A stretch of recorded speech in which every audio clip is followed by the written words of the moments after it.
সুপ্রভাত সকলকে। সকাল সকাল চলে এসেছি একটা নতুন ব্লগ নিয়ে।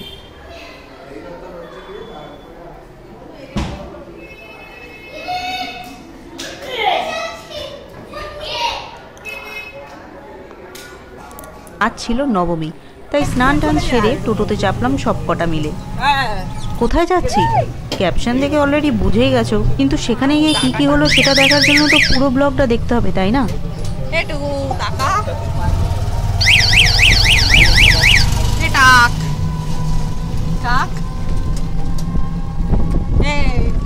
কানের মধ্যে হেডফোন গুঁজে আছে, তাকাবে বললাম।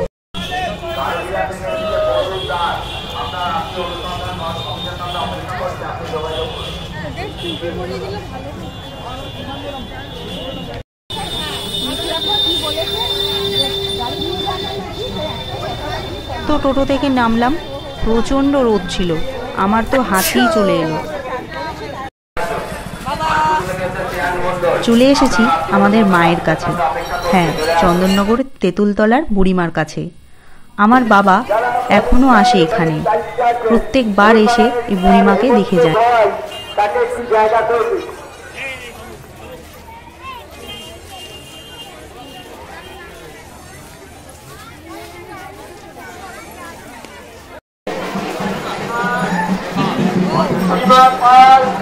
থেকে এসছেন পৌলমী ভট্টাচার্য, আপনার মা বাড়ি চলে যাচ্ছে, আপনি বাড়ি চলে যাবেন। পৌলমী ভট্টাচার্য এসছেন, আপনার মা পুজোর পর বাড়ি চলে যাচ্ছে, আপনি বাড়িতে চলে যাবেন।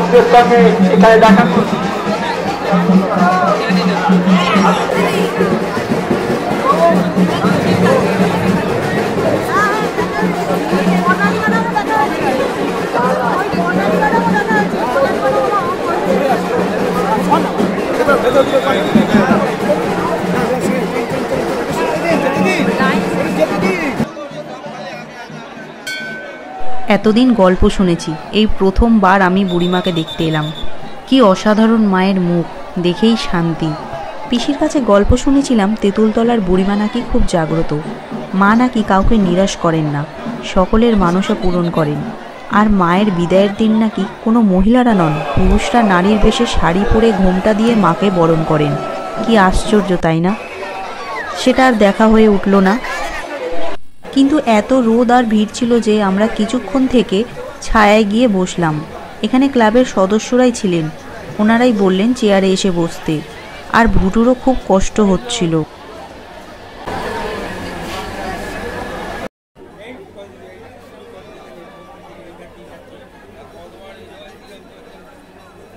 ফ্যানের হাওয়ায় আরাম পেয়ে চশমা নিয়ে কায়দা শুরু হয়ে গিয়েছে ভুটুর।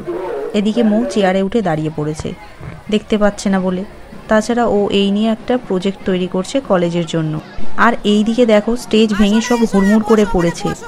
এই স্টেজ নাকি আগেও একবার ভেঙে পড়েছে, ওনাদের না করা সত্ত্বেও সব ওই জোড়াতালি করা স্টেজে এসে আবার দাঁড়িয়েছে।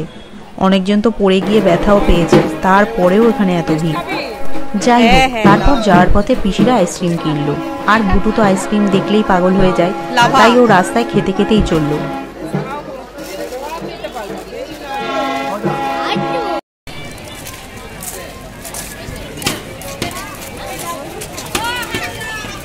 কেমন করে খাচ্ছি।